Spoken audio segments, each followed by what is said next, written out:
Ikapitong Kabanata. Pinagaling ni Jesus ang alipin ng kapitan. Pagkatapos ipangaral ni Jesus sa mga tao ang mga bagay na ito, pumunta siya sa Capernaum. May isang kapitan doon ng hukbong Romano na may aliping malubha ang sakit at naghihingalo. Mahal niya ang aliping ito. Kaya nang mabalitaan ng kapitan ng tungkol kay Jesus, sinugo niya ang ilang mga pinuno ng mga Hudyo para pakiusapan si Jesus na pumunta sa bahay niya at pagalingin ang kanyang alipin. Pagdating nila kay Jesus, nakiusap silang mabuti sa kanya. Kung maaari po sana'y tulungan niyo ang kapitan, dahil mabuti siyang tao. Mahal niya tayong mga Hudyo, at ipinagpatayo pa niya tayo ng isang sambahan. Kaya sumama sa kanila si Jesus. Nang malapit na sila sa bahay ng kapitan, sinugo ng kapitan ng ilang mga kaibigan niya para salubungin si Jesus at sabihin, "Panginoon, huwag na po kayong mag-abalang pumunta sa bahay ko, dahil hindi ako karapat-dapat na puntahan niyo ang tahanan ko. Kaya nga hindi na rin ako naglakas loob na lumapit, dahil hindi ako karapat-dapat na humarap sa inyo. Sabihin niyo na lang po, at gagaling na ang utusan ko. Alam ko ito dahil nasa ilalim ako ng nakakataas na opisyal, at may nasasakupan din akong mga sundalo. Kapag sinabi ko sa isa, pumunta ka roon, pumupunta siya. Kapag sinabi kong, halika, lumalapit siya. At kahit ano pa ang iutos ko sa aking alipin ay sinusunod niya." Nang marinig ito ni Jesus, namanghas siya sa kapitan at sinabi niya sa mga taong sumusunod sa kanya, "Hindi pa ako nakakita ng isang tao sa Israel na may ganitong pananampalataya." Nang bumalik sa bahay ang mga sinugo ng kapitan, nakita nilang magaling na ang alipin. Binuhay ni Jesus ang patay na binata. Pagkatapos, pumunta si Jesus sa bayan ng Nain. Sumama sa kanya ang mga tagasunod niya at ang maraming tao. Nang malapit na sila sa pintuan ng bayan ng Nain, nakasalubong nila ang libing ng kaisa-isang anak ng isang biyuda. Marami ang nakikipaglibing. Nahabag ang Panginoon sa biyuda nang makita niya ito. Sinabi niya sa biyuda, "Huwag kang umiyak." Nilapitan ni Jesus at hinawakan ang kinalalagyan ng patay upang tumigil ang mga nagdadala nito. Sinabi ni Jesus, "Binata, bumangon ka." Umupo ang patay at nagsalita, at ibinigay siya ni Jesus sa kanyang ina. Kinilabutan ng mga tao at nagpuri sila sa Diyos. Sinabi nila, "Inalala tayo ng Diyos. Isinugo niya sa atin ang isang dakilang propeta," at kumalat sa buong Judea at sa lahat ng lugar sa palibot nito ang balita tungkol kay Jesus. Si Jesus at si Juan na tagapagbautismo. Ang lahat ng pangyayaring iyon ay binalita kay Juan ng mga tagasunod niya. Kaya tinawag ni Juan ang dalawa sa mga tagasunod niya at pinapunta sa Panginoon upang tanungin, "Kayo na po ba ang inaasahan naming darating o maghihintay pa kami ng iba?" Pagdating nila kay Jesus, sinabi nila, "Pinapunta po kami rito ni Juan na tagapagbautismo upang itanong sa inyo kung kayo na po ba ang inaasahan naming darating o maghihintay pa kami ng iba."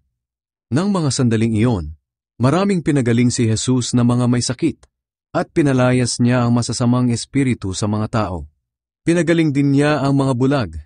Kaya sinabi niya sa mga tagasunod ni Juan, "Bumalik kayo kay Juan at sabihin sa kanya ang nakita at narinig ninyo. Nakakakita ang mga bulag, nakakalakad ang mga lumpo, gumagaling ang mga may malubhang sakit sa balat, nakakarinig ang mga bingi, muling nabubuhay ang mga patay, at ipinangangaral sa mga mahihirap ang magandang balita. Mapalad ang taong hindi nagdududa sa akin." Nang makaalis na ang mga taong inutusan ni Juan, nagtanong si Jesus sa mga tao tungkol kay Juan, "Noong pumunta kayo kay Juan sa ilang, ano ang inaasahan ninyong makita? Isang taong tulad ng talahib na humahapay sa ihip ng hangin? Pumunta ba kayo roon upang makita ang isang taong magara ang pananamit?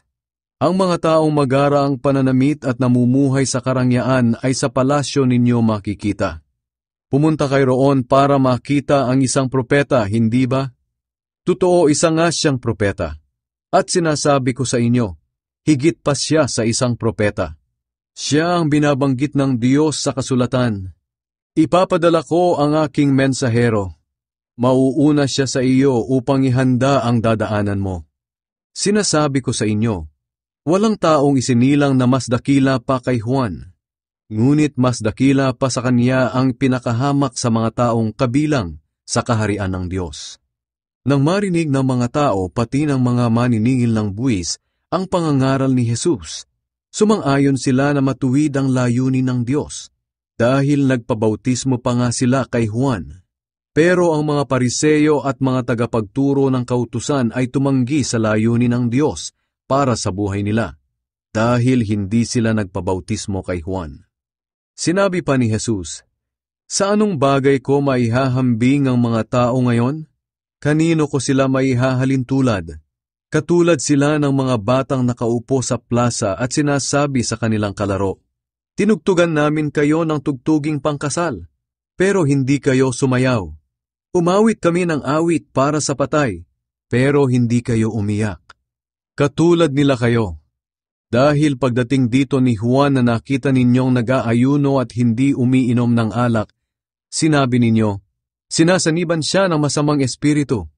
At nang dumating naman ako na anak ng tao, nakita ninyong kumakain ako at umiinom, ang sabi naman ninyo, 'Ang taong iyan ay matakaw at lasenggo, at kaibigan ng mga maniningil ng buwis at ng iba pang makasalanan.' Ganoon paman, ang mga taong sumusunod sa kalooban ng Diyos ay sumasang-ayon sa ipinapagawa ng Diyos sa amin." Pinuhusan ng pabango si Jesus.